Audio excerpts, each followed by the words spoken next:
আমি এক গহীন কুয়া, যেখানে এসে তৃষ্ণার্ত তরুণ তরুণীরা পান করে আশার জল।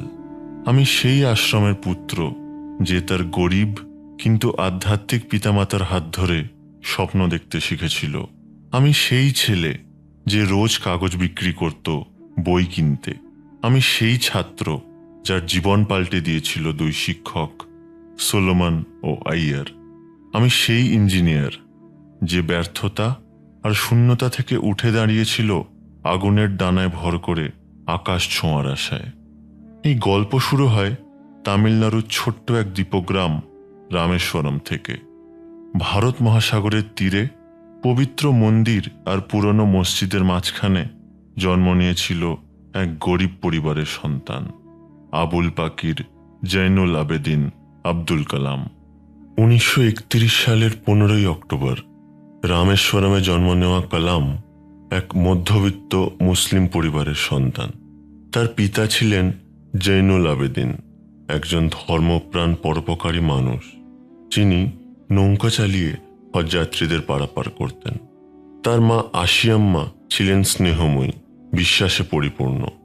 তাদের ছিল না কোনো বড় সম্পদ, কিন্তু ছিল নৈতিকতা, শিক্ষা, আত্মবিশ্বাস আর অসীম ভালোবাসার পাথেয়। আমার বাড়ি ছিল একটা সাধারণ 19 শতকের পুরনো পাকা ঘর, যা রামেশ্বরমের মসজিদ স্ট্রিটে অবস্থিত। আর সেই ঘরটাই ছিল আমার প্রথম পাঠশালা।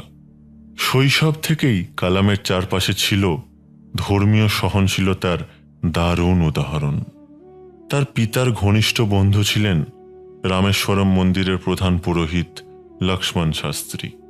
আর সেই দুই প্রবীণ, একজনে টুপি, অন্যজন জপমালা, বসে দীর্ঘ সময় ধরে আধ্যাত্মিকতা, ধর্ম আর নৈতিকতা নিয়ে আলোচনা করতেন। আমার শৈশব শুধু দারিদ্র্যের গল্প নয়, এটি এক আত্মিক ঐক্যের গল্প। এটা এমন এক সমাজের প্রতিচ্ছবি যেখানে মসজিদের আজান আর মন্দিরের ঘণ্টার ধ্বনি একসঙ্গে বাতাসে মিশে যেত। যদিও কালামের পরিবার গরিব ছিল, কিন্তু কখনোই সংকুচিত ছিল না। ছোটবেলায় কালাম তার চাচাতো ভাই শামসুদ্দিনের সঙ্গে মিলে রেল স্টেশন থেকে খবরের কাগজ এনে বিক্রি করতেন। তখন ছিল দ্বিতীয় বিশ্বযুদ্ধ। রেল স্টেশন থেকে কাগজ ছুঁড়ে দেওয়া হতো চলন্ত ট্রেন থেকে।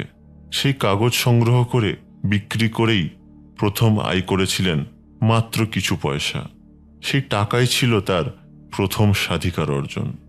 প্রত্যেক শিশু জন্মায় কিছু আর্থসামাজিক সীমাবদ্ধতা নিয়ে, কিন্তু সেই সীমাবদ্ধতাকে পেরিয়ে যাওয়ার জন্য চাই বিশ্বাস, আত্মনিয়ন্ত্রণ আর অদম্য জিদ।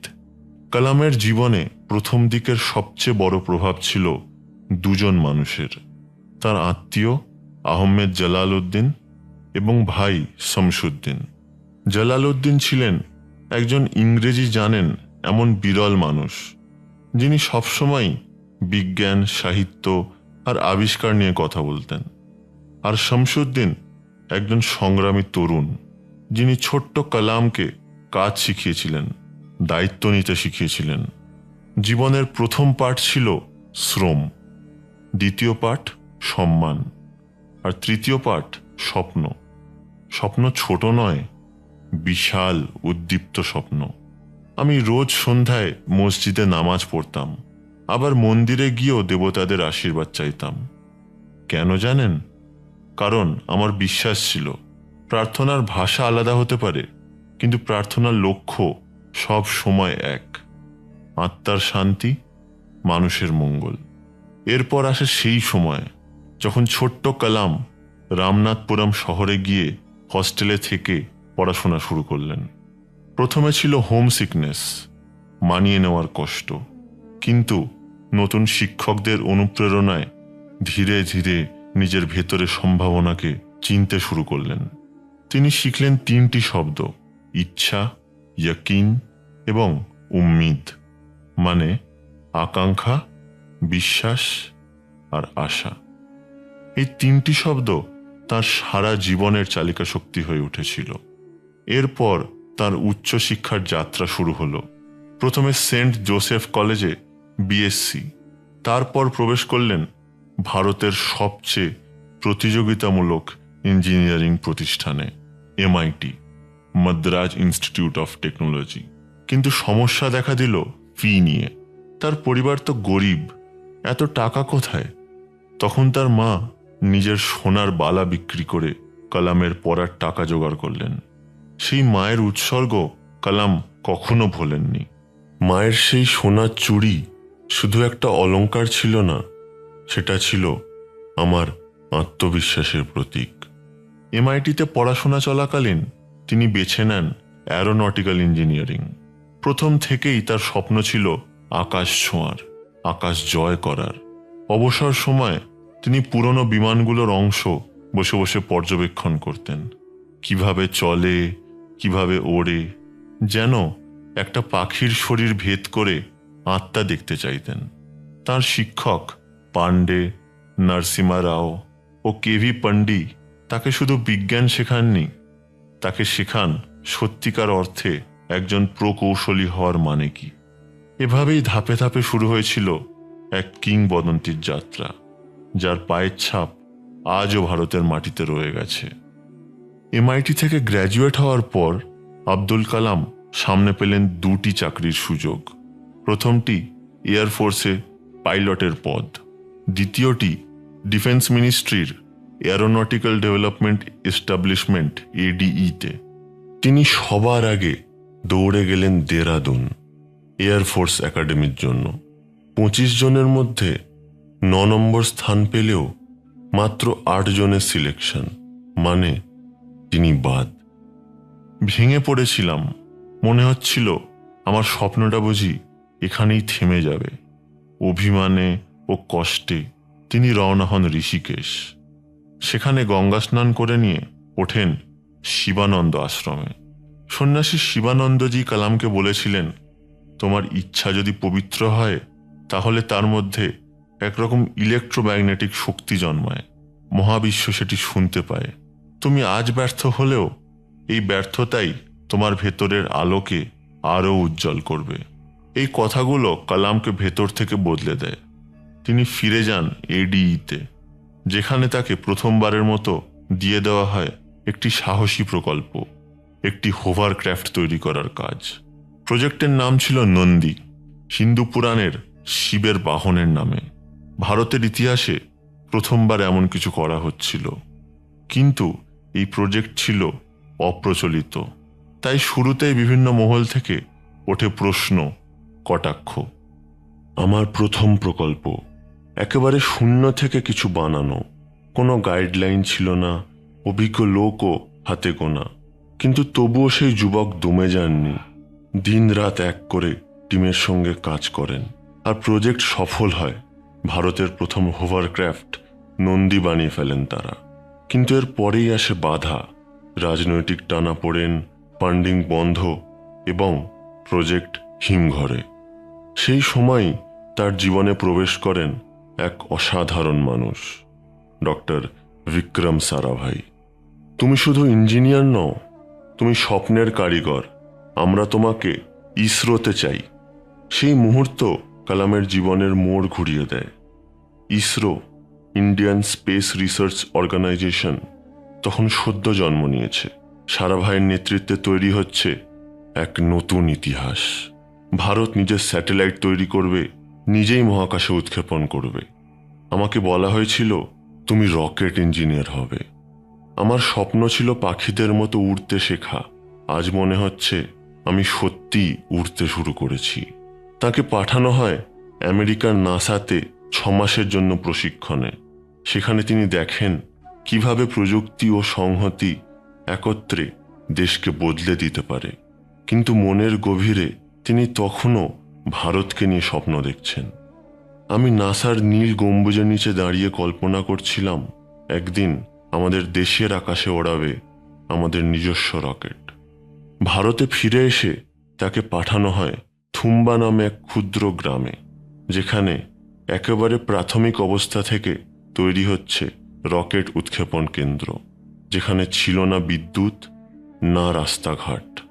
সেখানে রকেট তৈরির স্বপ্ন দেখা শুরু করলেন কালাম ও তার দল। আমরা অফিস বানিয়েছিলাম একটা গির্জার ভেতর। সাইকেলে রকেট পার্টস বয়ে নিয়ে যেতাম।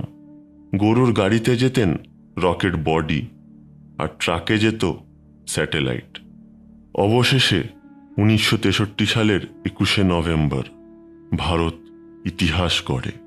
নাইক অ্যাপাচে নামে একটি সাউন্ডিং রকেট আমেরিকা থেকে আনা পার্টস দিয়ে তৈরি সফলভাবে উৎক্ষেপণ হয়। সেই মুহূর্তে আমার মনে হয়েছিল ভারত শুধু প্রযুক্তিতে এক কদম এগোলো না, আত্মবিশ্বাসেও এক মহা কদম এগিয়ে গেল। সারাভাই এরপর ঘোষণা দেন, আমরা শুধু রকেট বানাবো না, ISLV Indian satellite launch vehicle তৈরি করব, যার মাধ্যমে মহাকাশে ভারতের নিজস্ব স্যাটেলাইট পৌঁছবে। আর এই বিশাল দায়িত্ব দেওয়া হয় সেই তরুণ আব্দুল কালামকে। তিনি হয়েছিলেন SLV-3 প্রজেক্টের ডিরেক্টর, ভারতের প্রথম স্যাটেলাইট উৎক্ষেপণ রকেট।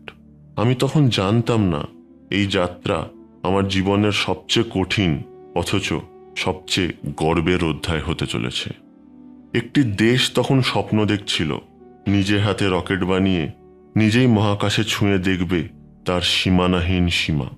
আর সেই স্বপ্নের নেতৃত্বে ছিলেন এক নীরব বিজ্ঞানী, যিনি বিশ্বাস করতেন ব্যর্থতাও হতে পারে ভবিষ্যতের সিঁড়ি। তিনি ডক্টর APJ আব্দুল কালাম। প্রজেক্ট SLV-3, লক্ষ্য ভারতীয় প্রযুক্তিতে তৈরি প্রথম স্যাটেলাইট লঞ্চ ভেহিকল মহাকাশে পাঠানো। আমি জানতাম এই স্বপ্ন বাস্তবায়নের পথ হবে কঠিন, কাঁটায় ভরা, কিন্তু থামা যাবে না, কারণ এটা শুধু প্রযুক্তির প্রশ্ন নয়, এটা এক জাতির আত্মবিশ্বাসের প্রশ্ন। 1973 সাল থেকে শুরু হয় এই ঐতিহাসিক অভিযান। পুরো দেশ জুড়ে এক ছোট্ট টিম। ইন্সপিরেশন ছিলেন প্রফেসর বিক্রম সারাভাই, যিনি আর বেঁচে নেই, কিন্তু তার ভাবনা কালামের রক্তে মিশে গেছে। শুধু প্রজেক্ট বানানো নয়, তাদের বানাতে হয় একটা পুরো প্রযুক্তিগত পরিকাঠামো, নিজস্ব পলিমার ফ্যাক্টরি, রকেট পার্টস তৈরির unit, computer system, telemetry centre, সব কিছু নিজেদের হাতে গড়ে নিতে হয়েছিল। এক একটা প্রযুক্তি, এক একটা স্ক্রু, এক একটা লঞ্চ প্যাড, সব ভারতীয় মাটিতে গড়ে তোলা হয়। দিন যায়, মাস যায়, 6 বছর পার হয় প্রস্তুতিতে। অবশেষে আসে সেই দিন, 10ই আগস্ট 1979। শ্রীহরিকোটার আকাশ তখন প্রখর সূর্যের নিচে দাঁড়িয়ে। রকেট প্রস্তুত, SLV-3, 17 টন ওজনের 4 ধাপ বিশিষ্ট রকেট। কালাম মিশন ডিরেক্টর, তার চোখে ঘাম, ঠোঁটে প্রার্থনা। লঞ্চ শুরু হয়। প্রথম ধাপ সফল, দ্বিতীয় ধাপ স্টেজ সেপারেশন সফল। হঠাৎ ভয়ঙ্কর কিছু ঘটে। তৃতীয় ও চতুর্থ ধাপে বিভ্রাট ঘটে এবং আমরা নিস্তব্ধ হয়ে গিয়েছিলাম। কয়েক বছর ধরে যে স্বপ্ন বুনেছি তার মর্মর ধ্বনি যেন আমাদের কানে ছড়িয়ে পড়ছিল। সাগরের গর্জনে মিলিয়ে যাচ্ছিল আমাদের প্রত্যাশা। আবেগে ভেঙে পড়েছিলেন সবাই। কালাম নিজেকে ঘরের মধ্যে বন্ধ করে ফেলেছিলেন। মনে হচ্ছিল এমন ব্যর্থতা আমি কিভাবে নেব। কিন্তু সেই সময় পাশে দাঁড়ান ডক্টর ব্রহ্মপ্রকাশ, তাঁর এক প্রবীণ সহকর্মী ও পরামর্শদাতা। তিনি এসে বলেন, তুমি আজ ব্যর্থ হয়েছ, ঠিক আছে, কিন্তু এই ব্যর্থতা তোমার। আগামীকাল যখন সাফল্য আসবে সেই কৃতিত্ব আমি নেব। এই কথা যেন কালামের হৃদয়ে আগুন জ্বালিয়ে দেয়। ব্যর্থতার ছাইয়ের নিচে সে আগুন আবারও আলো ছড়াতে শুরু করে। 1 বছর ধরে চলে বিশ্লেষণ, রিডিজাইন, আরও নিখুঁত প্রস্তুতি। কালাম আর তার টিম, মানে ভারত, দমে যাওয়ার লোক নয়। এবার লক্ষ্য 18ই জুলাই 1980, সকাল 8:03। শ্রীহরিকোটার প্রান্তে দাঁড়িয়ে এক ইতিহাস অপেক্ষা করছিল। SLV-3 আবার আকাশ ছুঁল। সিস্টেম বলছে স্টেজ 1 সফল, স্টেজ 2 সফল, স্টেজ 3 এবং স্টেজ 4 সম্পূর্ণ সফল। রোহিণী স্যাটেলাইট পৃথিবীর কক্ষপথে সফলভাবে প্রবেশ করে। সেই মুহূর্তে আব্দুল কালাম বলেছিলেন, আমি মিশন ডিরেক্টর বলছি। আমাদের প্রথম স্বদেশি স্যাটেলাইট কক্ষপথে পৌঁছেছে। এটা শুধু রকেট নয়, এটা 50 কোটি ভারতীয়ের আত্মবিশ্বাসের উড়ান। ভারত হয়ে ওঠে সেই গর্বিত জাতি যারা নিজের প্রযুক্তিতে মহাকাশ জয় করেছে। প্রধানমন্ত্রী ইন্দিরা গান্ধী অভিনন্দন বার্তা পাঠান। কালামকে কাঁধে তুলে নেয় তার টিম। কেউ চোখের জল লুকায়, কেউ জোরে জোরে জয়ধ্বনি দেয়। আমরা শুধুমাত্র রকেট উৎক্ষেপণ করিনি, আমরা উৎক্ষেপণ করেছি আত্মবিশ্বাস, প্রযুক্তি, স্বপ্ন। SLV-3 ছিল সেই পাথরের ফলক যেখান থেকে উঠে এসেছিল ভারতের পরবর্তী সমস্ত মহাকাশ project. PSLV, GSLV, Chandrayaan, Mangalyaan, সবকিছুর সূচনা এখানেই। আর সেই অধ্যায়ের প্রাণপুরুষ ছিলেন এক মানুষ যার পায়ের নিচে ছিল মাটি আর চোখে ছিল নক্ষত্রের পথ। তিনি ছিলেন আমাদের মিসাইল ম্যান, স্বপ্নের প্রতীক, ডক্টর APJ আব্দুল কালাম। 1982 সাল SLV-3 উৎক্ষেপণের ঐতিহাসিক সাফল্যের পর ডক্টর APJ আব্দুল কালামের জীবনে আসে এক বিশাল পরিবর্তন। তাকে নিয়ে আসা হয় DRDO, defence research and development অর্গানাইজেশনে। তিনি পান এক নতুন দায়িত্ব, দেশের নিজস্ব মিসাইল নির্মাণ প্রকল্পের নেতৃত্ব। সেই সময় ভারতের হাতে ছিল না কোনো কার্যকরী মিসাইল প্রযুক্তি। আমদানি করতে হতো বিদেশ থেকে। ভারত যদি নিজের প্রযুক্তি বানায় তাহলে আর কাউকে মাথা নত করতে হবে না। ডিফেন্স মিনিস্টার R ভেঙ্কটরমন এক ঐতিহাসিক সিদ্ধান্ত নেন। আমরা তৈরি করব এক পূর্ণাঙ্গ প্রোগ্রাম যার নাম হবে IGMDP, integrated guided missile development programme. আর এই প্রোগ্রামের অধিনায়ক ডক্টর APJ আব্দুল কালাম। এই প্রোগ্রামের মাধ্যমে জন্ম নেয় 5টি মিসাইল প্রকল্প। 1. পৃথ্বী, স্বল্প পাল্লার ভূমি থেকে ভূমিতে নিক্ষেপযোগ্য ক্ষেপণাস্ত্র। 2. ত্রিশূল, দ্রুত প্রতিক্রিয়াশীল আকাশ প্রতিরক্ষা মিসাইল। 3. আকাশ, মাঝারি পাল্লার সারফেস টু এয়ার মিসাইল। 4. নাগ, অত্যাধুনিক অ্যান্টি ট্যাঙ্ক গাইডেড মিসাইল। 5. অগ্নি, মধ্য থেকে দীর্ঘ পাল্লার ব্যালিস্টিক মিসাইল। এই প্রকল্প ছিল শুধু মিসাইল বানানো নয়, বরং ভারতের আত্মসম্মান রক্ষা করার প্রতিজ্ঞা।